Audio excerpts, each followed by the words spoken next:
मावा एक ही रे हवे तारा मावा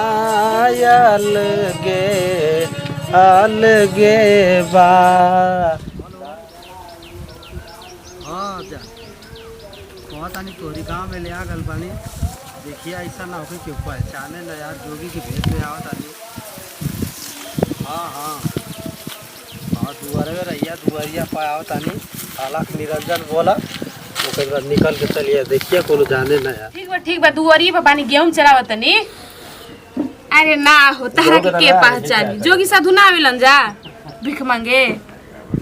बतावा हमारा खातिर तू कितना कष्ट करत ना बतावा जोगी बनल बड़ा। यही कहला सच्चा प्यार जहाँ होखेला नो जोगी फकीर आदमी का भिखमंगो बन जाला।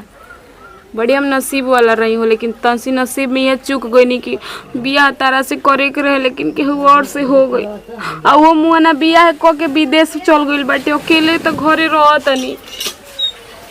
तो अब के खाली बूढ़ा बूढ़ी के सेवा करो इहे लौड़ी लगा के चल गई बा हमरा के बाहर छोड़ के। आउ सब बात छोड़ो ना तू आव।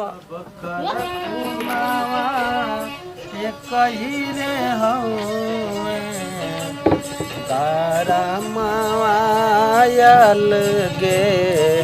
अलगे बा। चले आ गए। हेलो अरे यार निबिया की पेड़वा के ले आके पानी कौन घरवा बा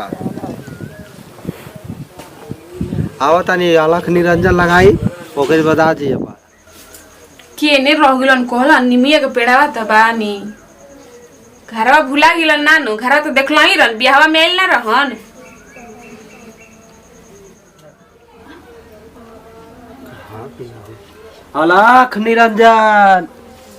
अलख निरंजन का कइले बड़ा हने आवा ना घरवा में खाए का हे कैला ऊ एक सुबह चलाओ हमारा पसीना फेंक डाली आए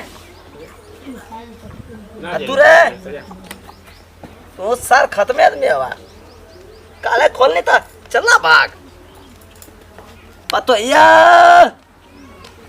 लिया रे खाना खा ले रे जाए भैंसिया खोलनी पतो या रे जीवनी साला दिन या गल की भूखे पा भूख चपल या पतो या बात सलावे के ता गेली कोनो देख ली तो बड़ा मार मरिया सा। हेलो पानी पिए देखो तो कितना घाम गरम के दिन के लिए भाई बताओ ना सब दिन में तू चली अइल है काफी बा। अरे तो से मिले खातिर केतना पापड़ बेले बानी सरंगी जुटौली फिर कपड़ा जुटौली जोगी का भेष बनौली सोच में लेकिन तू कोई ना देखी तो कही ना कि तू जोगी ना हवा एकदम जोगी ऐसा लागत हवा।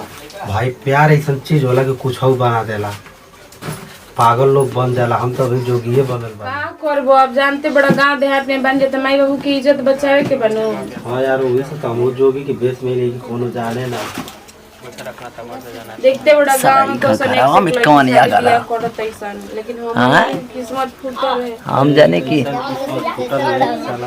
कम से कम ही कहो ना कि शादी के बाद तू हमरा कितना मानत आवा ना तो के पूछेला शादी के बाद हो मुझे ना पता नहीं मानले के ऊपर से तो देखा तो जोगी का भेष बना के आए बारी। अच्छा बाजार आवेला ए चवनिया लेकिन वही से तो पता नहीं चवनिया ए चवनिया नावा ना हमरा के अरे बस खाली मिले बाद के तरह बनल या हम ही जानता नहीं घरवा में कोनो घरवा में लुसुर फुसुर बतिया रे चल बाकी हो का देने साला कहते हम जोगी बन के आइल हैं जोगी बन के हां चला कल देखी जा धीरे चल धीरे सुन कान लगा के धीरे बहुत बार के जो हां जा तो जल्दी जाना तो कोई आज ही ना बुढ़ा हो गइल बन भसिया देने ठीक नो लेना चलावे आज ही तो देख ले तो बड़ी मार मरी है हमरा के वो तो मुआना होइए नहीं खे चला निकाली तब ठीक बा फिर बाद में हां ये फिर बाद में जा जल्दी जा चलो तानी अरे जाओ कोई देख कहो साहब का रे कहां करा रे अरे घर पे सर के दरबार चवनिया छोड़ा कहां करा गोरखपुर गोरखपुर तो हमारे गानवा में क्या बन तू क्या करता ना बोल क्या करता रे चवनिया